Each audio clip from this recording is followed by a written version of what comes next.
By the way, the Ohio this Ohio thing you said, has Ohio GOP released any statement about the fact that the debate featured a madman calling a GOP candidate a pussy and threatened to beat him up, or is that just totally today's GOP? I mean, it's just I that's what I mean. I feel like there's who is it? Madison Cawthorn calling Zelensky a thug. Yeah. Mm-hmm. I mean, Kevin McCarthy, of course, goes, "Oh yes, I condemned him." It's like, are you going to, help his reelection? Oh yes, I'm going to help him. I mean, there is no low too low for this Republican Party, or they will not defend.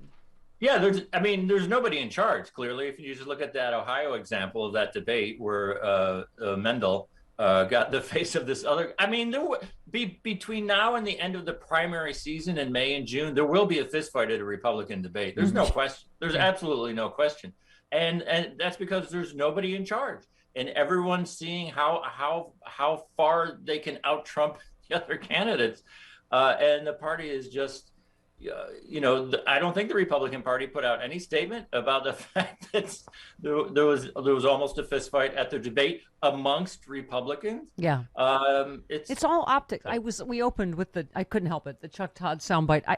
Literally his question to Senator Murphy was basically, well, I mean, Putin might be a war criminal, but should Joe Biden have said it? I mean, that was really a mistake, wasn't it? Wasn't that really?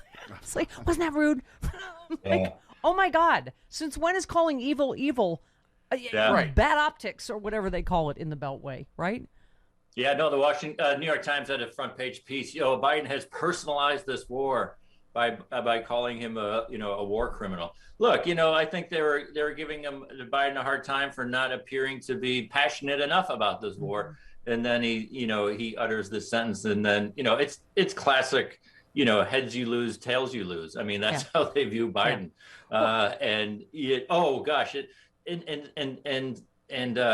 We've seen a little too much of this kind of theater criticism of the war. Ashley Parker at the Washington Post was talking about last week when Zelensky addressed Congress. Biden appeared old and he was wearing a suit, and Zelensky appeared young and had a T-shirt on. Oh, except the people that criticized him for wearing a T-shirt.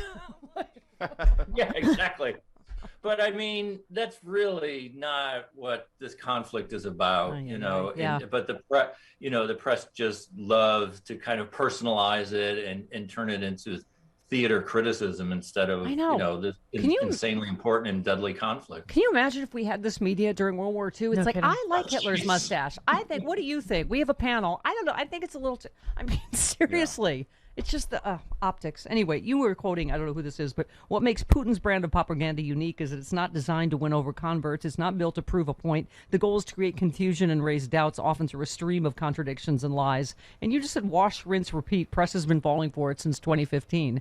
I mean, those rallies were like, oh, wow, some of it echoes exactly what Trump says, right? Yeah. Fake news. No, the Kremlin watchers call it the fog of unknowability, and Putin has been doing it for 20 years.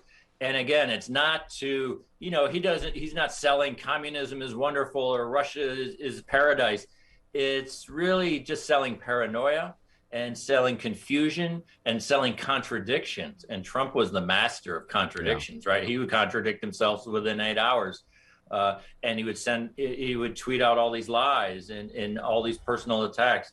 And the press fell for it, hook, line, and sinker, and they chased this stuff all around. And here we are in 2022, and we see parts of the Republican Party and Fox News doing it about a Russian invasion. So it's all come full circle. Yeah. The Republican Party is using Putin propaganda to support a Putin invasion, and the entire Republican Party has gone all in on this kind of propaganda. And again, it's all about setting off grenades. It's all about creating confusion, and it's all about getting the press to focus on this thing for a few days, and then maybe we'll contradict ourselves in another week. So it's a Hunter Biden laptop last week. The week before that, it was biolabs and things like that. And the press has just never figured out how to deal with it because they won't call it what it is, which is Kremlin propaganda. And in the face of something as serious as not just genocide, but possible world war, nuclear annihilation, yada.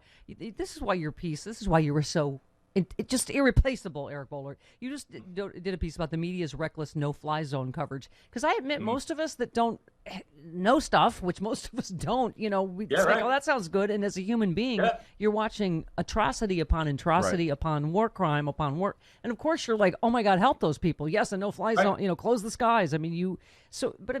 Thank you for taking the time. You just said Jen Psaki was asked no fewer than 6 times about a no-fly zone. You said ever since Russia invaded, the administration has made clear there's no chance the U.S. or NATO is going to create a no-fly zone because that would mean direct warfare with a nuclear power inside Russia. I mean, I think Malcolm Nance said this early on. People don't understand. It means bombing the stuff that's on the ground in a nuclear-armed. This is different even than World War II. He has nukes. So but you're right. The media just omits this context, right? And go, why are we doing? Why is it? Because it always has to be what's Biden doing wrong. Why isn't he helping more? Why isn't he doing a no-fly zone? Right?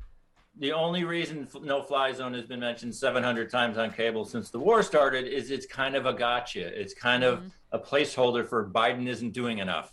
And as you said, it sounds plausible and it sounds reasonable. We had no-fly zones over Iraq and Libya in times in U.S. history. And so, hey, let's do it again. Well, they didn't have nuclear missiles. They didn't have, Putin has 1,500 nuclear missiles. So the rules completely change, but they leave all that context out. Oh, why don't we do a no-fly zone? Why don't we do a no-fly zone? The White House has been very patient, as Jen Psaki is an Olympic gold medalist in patience, and she has explained it over and over again. But the press just keeps coming back, because that's how they want to pitch the idea that Biden isn't doing enough. It would lead to nuclear war. Therefore, it's not going to happen. But it sounds kind of reasonable, so they keep regurgitating it. I mean, it's crazy.